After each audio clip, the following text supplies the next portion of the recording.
Well, greetings and salutations, everybody. Welcome to AMC Spoilers, where we review Gone Girl, the new Ben Affleck, Rosamund Pike, directed by David Fincher. We just came out of seeing it. We're here at the AMC Burbank 16. Joining me, first of all, on my left is Mr. Dennis Zen. Thanks for having me. And all the way at that end is Mr. John Schnepp. What up, what up? And then, of course, right beside me here is Miss Miri Jedikin. Hi, everybody. So we came out. Here's what we're going to do. First of all, I'm going to give you guys a little bit of a warning here. This is a spoilers review. We are going to go into details about the film. Lots of very significant twists and turns in this film. So I really encourage you, if you have not seen Gone Girl yet, don't watch this review. Just add it to your favorites list. Come back and watch it later. This is more of a discussion for all of us who have seen the film. And hopefully there's a lot of us who have seen this, because this is wonderful. So we're going to talk about some of the good things about this movie. We're going to talk about some things that maybe could have been better. We're going to give our overall impressions, and then we're going to go from there. So, Schnepp, let's start with you all the way down there at the end. First of all, just in like 1 minute or less, you just came out of the film. Right. Just your general impressions of Gone Girl. Boy, I'm glad I'm in a good relationship. Because I didn't know relationships could get that bad. I mean, this is the worst of the worst. Like, Fatal Attraction looks like a comic book carnival ride compared to this nightmare. Like, the only nice things are all fake, and everyone else is lying. And no, actually, the beatings, that's the real part. When people are, like, actually fully hating on each other, that's the only time that there's reality. Mary, your general impressions. I really liked Gone Girl. I know I read the book, so I kind of have a different experience. People who've read the book, it's not going to have the same maybe punch, because I knew all the twists and all the turns before they came in. It's a pretty faithful adaptation, which sometimes doesn't work, but in this case, they kind of had to stick to the bones of the book to make sense. Right. And Gillian Flynn, who wrote the book, also wrote the screenplay, which is kind of interesting because that doesn't often happen. And I think that was actually a smart choice. There's a lot I liked about the movie. There are some flaws, and which we'll get into later, but I have to say the highlight for me is Rosamund Pike's performance. I don't think there has been a colder, scarier, psychopathic B-I-T-C-H in a movie in a really, really long time. You're right, like Glenn Close, Boiling Bunnies, whatever. Yeah. She's got nothing on this girl, so that was fun for me. I loved the film. Mm-hmm. I was drawn into it immediately. It is such, I was actually saying to Ann coming out, it's been so long since I've seen a movie like this. Like, from right at the beginning, it's such a delicious, slow burn, and it has this pace to it that just you're like crawling and clawing your way through it. It's and every single inch reveals something new. There are a couple things I think I would have changed about it, but we'll get into those in the negatives. Overall, I walked out like this is one of my favorite David Fincher movies. I really enjoyed it that much. Anyway, Dennis, your general impression. I really liked it. I mean, at first, the first half of it, we are doing spoilers. So before the reveal of her being, psychotic, who she is, TCH. Before that, like, it's like, at first I was like, why did Fincher direct this movie? Why did he choose? Because really, it was like a standard thriller, right? Like, we've seen it before. I'm like, okay. And that's what he wanted you to think. And then even with the twist, because let's say they had ended the movie there, you would have been like, whatever. But then the whole thing was about after that. That's what really drew me in. So I really liked it. I really enjoyed it. And I'm glad that I think even if you know what you're getting yourself into, it even impresses after that. Yeah, agreed. Absolutely. All right, so let's talk about some of the positives of the film. I'll actually get us started with this one. You have to start, I think, with David Fincher. I mean, this would be a story that would be tough to tell in a succinct way that draws you in, keeps you guessing, and yet keeps moving the narrative along. And he found a way to do that, like, all throughout. He made some brilliant decisions. One of the funny things is with a lot of movies, when the twist happens, you can instantly think, and afterwards, you can probably pick out, okay, that was good, but that twist caused this inconsistency, and this inconsistency. By the end of the film, I walked out, I was like, no, it all worked well together. And I think that's a tribute to what he did. Also, as a segue into one of my other positives, the really great hallmark of a great director is a guy who can take an actor and make them good, take a good actor and make them great, and take a great actor and put Oscars on their shelves. And he did that. Tyler Perry's great in this movie. Best role he's ever been Best in. role and best Sure. performance. And it wasn't like the first time you see him on screen, I don't know if you're like me, I thought, oh, there's Tyler Perry. But by the end of it, no, it was He's just, Tanner here's this Bolt, slick, yeah. here's a slick, intelligent, bright lawyer who's on top of everything. And he didn't take you out of it like he did in Star Trek. At least for me, when he was in Yes. Star Trek, he took me out of it. In this, I'm like, no, I actually like your character in this. Yeah, and I forgot after about a minute that it was Tyler Perry, and that's how great he is. Okay, Rosamund Pike. Let's talk about her for a second. Like, that Mind-blowing. might be the scariest. Yeah. Like, since Glenn Close, I don't know that we've had a better, No. scary, like, psychotic. Oh, yeah. I don't even want to use the word villain. Here's the thing. Oscar-winning Oscar. performance. Yeah. Well, you read the book, and I remember when I read the book, and then I found out, we were talking about this earlier today, I found out that they were going to turn it into a movie, and I was like, who are they going to get to play this woman? Because on the page, she's terrifying and beautiful and glacial and all these things. And when they announced Rosamund Pike, I was like, oh, that's kind of weird. I'm not sure because I couldn't see it. But you're right about Fincher. He pulled a performance out of her Oh, my that was gosh. so stellar, and she nails it. She nails this character. She gives you all the color, all the complexity, all of the shades of psychotic craziness that Would you this say woman has. 50 Shades of Grey? 50 Shades of Crazy. 50 Shades of Psycho. 50 Shades of Cray. Yeah. 50 Shades of Grey. That's what this movie Somebody should have been make called. a poster out of that. But then I gotta go to this movie doesn't work if Ben Affleck doesn't work. Yeah. Like through that entire first act, when you're guessing along, did this guy do it? Affleck gave us nothing. Like Yeah. I could totally see it. There were moments it's like, oh, he didn't do it, and it's like, wait a minute, he probably did it, and he played it so right and so well with this kind of. He convinced you he was this completely awkward guy. Like we saw in the trailers when he's standing by the poster and somebody says smile, so he's. And he sold me that he was that guy. Once again, you put an actor like that in the hands of Fincher and great things happen. So, I mean, the narrative, the direction, our two leads are incredible. The supporting cast were all great too, right from her parents. We already mentioned Tyler Perry. The I- sister. Neil The Patrick sister Harris. was Oh, really. she was wonderful. The sister. I don't know the actress name, but she did a think- great job with I it. think it's Lola Kirk, the one that Okay. plays the girl in the camp, like the camping grounds or whatever. Is that who you're talking No, about? no, I'm talking No, about no, his sister. his sister. Oh, the twin sister. Yeah, she was awesome. Margot. Like, I mean, I just I blew my mess. Anyway, so those are a whole bunch of my positives. Shep, what about you? Well, you know, this is spoilers. I think the very first scene, it's a tell that the Ben Affleck character is innocent because when he walks into the house, he actually yells out her name, Amy. Like, why would he do that unless he had nothing to do with and it? I thought this is part of his setup. This No, is part no, of I his did alibi. too. I Yeah. honestly did, but then after you've watched the whole movie, you're like, oh, okay, yeah, all the things start to fill in. Like, I mean, just the way the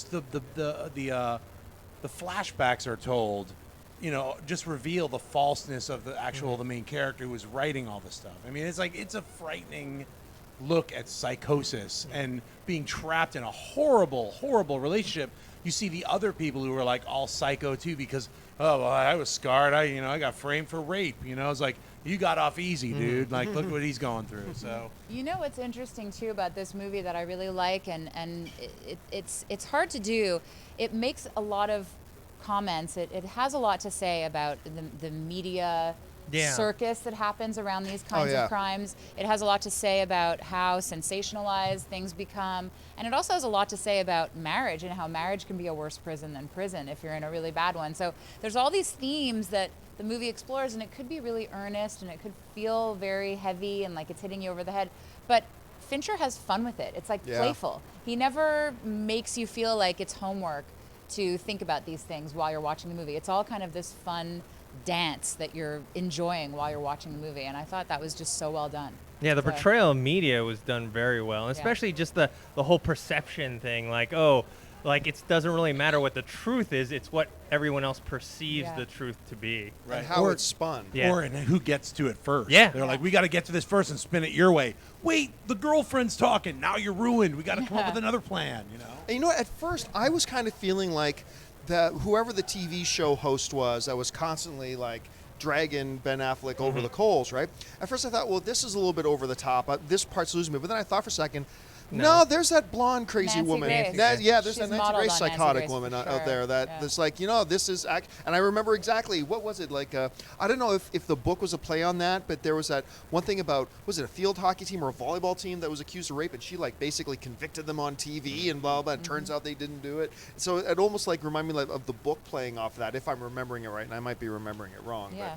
But you're right. The way they played the media, all that kind of stuff, which is pivotal to the Tyler Perry role and all this kind of everything. It's just Can we jump in also and give props to Trent Reznor and Atticus? I never remember his Atticus name. Ross. For Right. the music. Yeah.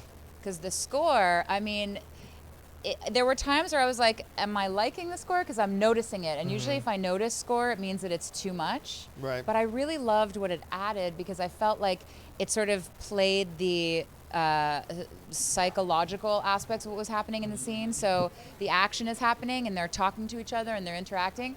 But the music, like when she's watching his interview with Seal Award's character, the other newscaster, and he talks to her through the camera, and there's this crazy music, and it's like her craziness Yep. made into music. Like I just think they did such a good job with the score, and that's Fincher too. It had such a Fincher quality, and it was just fun to. I like the fun to music in the enjoy. second half, but in the first half it was a little bit much for me. What you're talking about, where Yeah. I noticed it too much, and where just even maybe just the sound mix, where like I was like trying to hear what the dialogue was. I found the first 5 minutes. Yeah, I was having I was trouble like, with it. I'd rather hear that versus the loud music. So later on, it got better. All right, well let's talk about some of the things that maybe the film could have done a little bit better. No film's perfect, so let's start with you, Mary, because you seem to have a couple off the top of your head. What are some of the things you would like to have seen improved upon? Well, we talk about like book adaptations and how sometimes being too faithful can do a disservice. I definitely think the film's too long.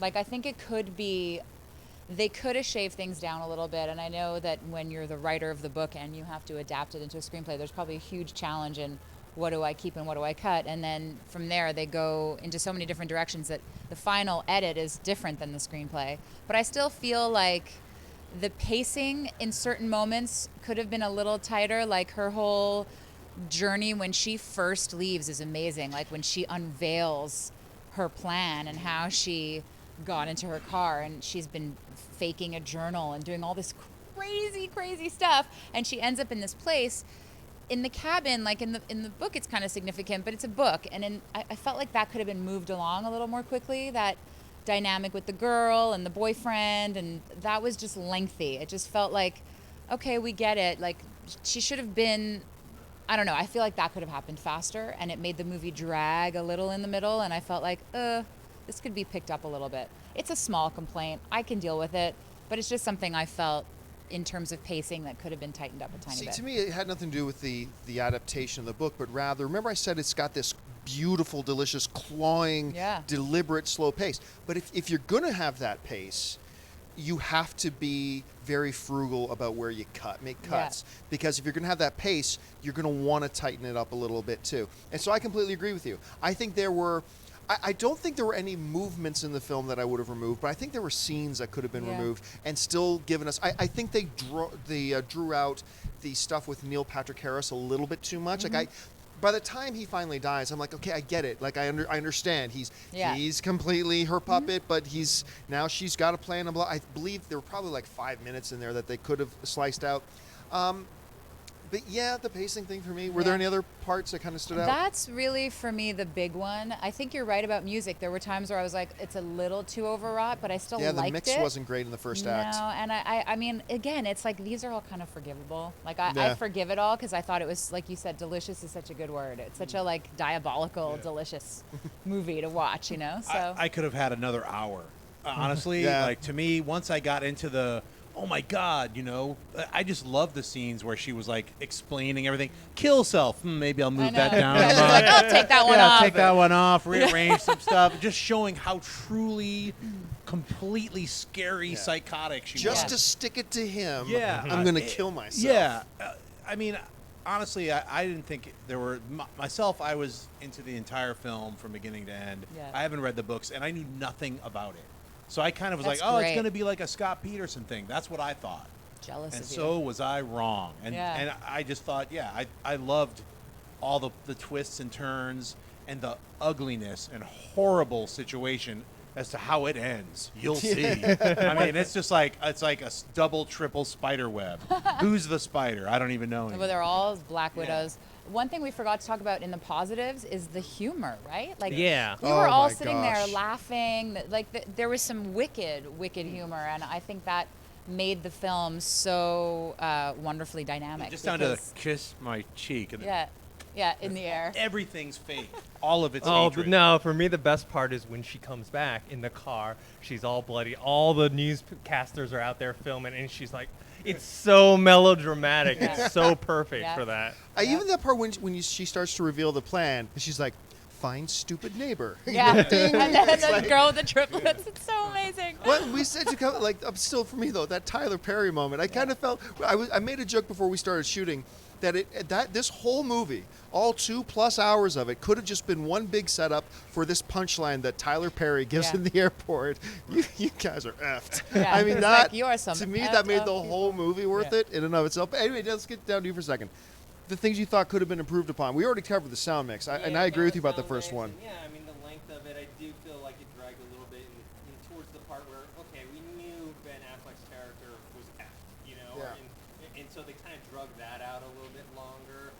We were kind of sitting around waiting for him to get arrested, Mhm. and it took a long time to get to that point. And I felt like after he got arrested, they should have had that be more of a danger situation, but it didn't really seem to really affect his character at all. Maybe the parents, maybe flesh them out a little more. They were a little more cliche, her parents, just like because they must have had a big influence on the way that she is. I mean, Yeah. you get hints of it, but if Amazing her- Amy. Yeah. Yeah, like she did. I They failed at created a this, and then monster. look, I'm she pretty sure in the book succeeded. they Yeah, have they more do. more Yeah. details, and I kind of wish there was more about that. They do, and who knows? Maybe in the original screenplay there were more details, and they just cut it because it was too long. But you're right. In the book, they do kind of flesh out just how intensely crazy it makes her throughout her life. That she's always living up to this book version of herself. They touch on it in the movie. I think they did a good job of that. But you're right. It probably would have lended. It Kind of sets up the whole parents notion more. that from a very young age, she came to be taught and believe that the artificial success Yeah. was the best. And she translated that in her marriage. I know this isn't you, but be the pretend you. That's better. That's what I want. And when she saw him being the pretend him on TV, her switch went off in her head again. It's like, oh, now I'm going to kill this guy. I'm going to get back I with gotta him. be Amazing Amy. Yeah. And again. in the book too, I mean, not to compare it so much to the book, because I like to treat movies as their own thing, even if they're based on a book that I've read or haven't read. One of the things that they do that maybe would have played out a little bit more clearly or been fleshed out in the movie is the game that they play when she realizes that he's onto her. Yes. And she there's like this whole, they touch on it in the movie, but in the book, it's like, you read it and you're like, are there people like this in the planet? Because if there are these people in real life, we're all doomed. Like humanity is doomed. And you get a little bit of that in the movie, Yeah. for sure you get a lot of it in the movie, but I just felt like once he finds her out, there's like a switch that goes off in him in the book that I would have liked to have seen a little more of in the movie, like that switch where he's like, oh, right, she's a complete psychopath. I'm going to play her at her own game. And then it becomes this cat and mouse thing. So that could have been more pronounced maybe. But now I'm just like looking for stuff. Now, and how bold was it for Fincher to end this film the way he did? Because we're all waiting for, okay, how's Affleck going to figure out with the lady cop how they're going to get her? And that's how this movie's going to end. They're going to get her. Live with this kid and whatever. Yeah, and all this kind of stuff. And they don't. They end it with that whole little dialogue. I want to just crack her skull open and look inside. And that's what they end it with. And I thought that was so beautiful. And, I Yeah, did she's feel so that creepy. that at times it dragged and Yeah. it should have been shorter. And yet at the same time, when the credits rolled, I'm like, I want 10 more minutes. Yeah. So I don't know how I, get those two ideas to work together, that I thought it was a little bit too long, and yet I wanted 10 or 15 more That's minutes at the okay. end. I'm not sure how I See it reconcile again. that. Maybe seeing it certain again. scenes, maybe you felt certain parts were too long, and maybe other parts could have been Yeah, fleshed out. Yeah. maybe. Well, okay, let's go down the line here. Let's give this puppy a score. So, Schnepp, let's start with you. Out of 10, and in 30 seconds, why are you giving it that score? I'm gonna give it a 9. I really enjoyed it. I think it's one of like Fight Club is my favorite Fincher film. Then you got 7. Then you got this for me. I mean, I really thought he directed this incredibly well. He got amazing performances from his entire cast. just the shot setups alone were like, he really told the story really well and kept my interest the entire time. It is a long movie, but I never felt myself watching the clock, or myself personally didn't feel anything was too long. So very enjoyable film about horrible, horrible people and their diabolical relationships. Miri, how about you? Out of 10. Yeah, I'm going to go with Schnepp and give this a 9 for sure. For me, this is one of the best Fincher films. And one of the things he did with Seven, and I'm happy you mentioned it, is he kind of kept the audience on the edge of the seat, but also making characters that in lesser hands could be so two-dimensional and so absolutely. cliche, Yeah. giving them so much depth and so many angles and so much color that it's almost more disturbing because they feel so real and they're not two-dimensional. They're not these villainous twisting the mustache. It's so incredibly challenging to do that as a writer and as a director, and I think he did that so well. I was along for the ride. I loved just the look of the movie. Everything felt like it was a bit of a waking dream. Like, it just didn't feel like he was quite awake or quite asleep, and I think Fight Club has that a little bit. I just love the fact that it felt like a Fincher film, but is completely different from what he's done before, and a lot of people are saying this may be his best film. Certainly one of my favorites, definite 9 for me. I just wanted to add Rosamund Pike, just a knockout performance, and I was just thinking about that when you're talking about the ending where she's got that fake smile and they're walking down the stairs. It had a little of that Sunset Boulevard, and it also had a little bit of like, oh, she really is amazing Amy now. Yeah. She's become that book. Or when like all fake. she turns and looks at him, and it's like her face, and it's so flawless, and Yeah. you're like, oh my God, you're terrifying. Anyway. I'm gonna give the movie a 9. I loved it. It's carried on, great direction, great performances, and where it really started to shine for me.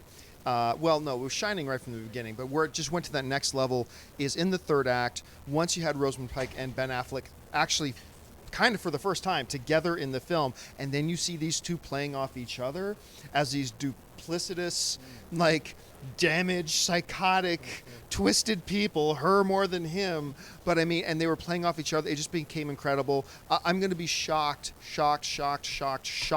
if Rosamund Pike doesn't get an Oscar nomination. Yeah, for sure. She's I'll gonna be get shocked nominated. if this film does not get nominated for Best Picture. It will, and it's going to be, and for all the, and hey, look, if you're somebody who's still nervous about Batman, we're going to He's keep this in huge mind. in this, by the way. Oh yeah, and He's he's gigantic. bigger now I know, it's than he crazy. was. It's just But here's giant. something to keep in mind about Ben Affleck, the guy who's your new Batman. Once this film gets nominated for Best Picture, this will be 2 films in a row that Ben Affleck has been the lead actor in, and it gets nominated for Best Picture. And in Argo's case, obviously won. So some good feelings there. So I give it a 9. I'm also going to give it a 9 as well. Fantastic performances. Word. Hey, yeah, Rosamund Pike blew it out of the water. But, yeah, Ben Affleck, I think he might go unnoticed because of Rosamund Pike's performance, just because he kind of gets to pull off this character that's like, you don't know quite what to think of him, you know? 'Cause Yes. he's kind of, He's shifty. Yeah, he is. You're like, I don't know if I like you or not. You know, sometimes you do, sometimes you don't. But, I definitely recommend it. It's definitely one of my favorite Fincher movies that he's done. And I definitely recommend seeing it. You know, here's the ironic thing about the Affleck performance. If Affleck plays this character perfectly, if he plays it absolutely the way it should be played, then he should be completely overshadowed by Rosamund Pike. Yeah, that's right. Because that's what his character is supposed to be. You're supposed to be, said. I love the way you described it. You're supposed to be, as an audience member, on the fence about him the whole. You don't know what to make of him. And if he's doing his job right and doesn't try to draw the attention to himself, but plays it right, then all the attention goes to Rosamund Pike, and that's exactly what happened. I mean, so really impressive all the way around. All right, so was that 9s across the board? 9s all around. Okay, so that's it. Gone Girl. We give it 9s across the board. Make sure, if you rejected my advice at the beginning of this thing and you watch this without seeing the film, go on over and see it. It's completely worth watching. Head on over to www.amctheaters.com for all your theater, showtime, and movie ticket information. Check out a lot of the other great movies. I might sneak back into the theater and go see Annabelle now. I'm not really sure yet. So I want to thank the people joining me. First of all, Mr. Dennis Zen. Thanks a lot, Dennis. Thanks for having me. And once again, all the way down at the end, Mr. John Schnepp. Yo. And Schnepp, this is going to be the last video you do with us before you head to Comic-Con. Yeah, New York City Comic-Con. New York Comic-Con. So come by and say hi. I've got a Death of Superman panel on Thursday, a Grim Fairy Tales panel on Friday. I'll be hanging out, walking around, having fun. So And of course, Miss Miri Jetikin. Mary, thank you so much for being here. Thanks for having me. It was a pleasure. And thank you guys for joining us. Don't forget to join us every day, Monday through Friday, for AMC Movie Talk. Lots of other shows we got on AMC Movie News' YouTube channel. Click the thumbs up, click subscribe, and join us again. So until next time, my name is John Campia for AMC Movie News. And until then, bye-bye. Hey everyone, if you liked this video, click that thumbs up button and make sure to subscribe to our AMC Movie News YouTube channel. It's free and helps you stay up to date with all the latest movie news, as well as our daily AMC Movie Talk show. Also, make sure that you follow us on Facebook and Twitter to stay up to date with all of our special promotions, contests, and prize giveaways.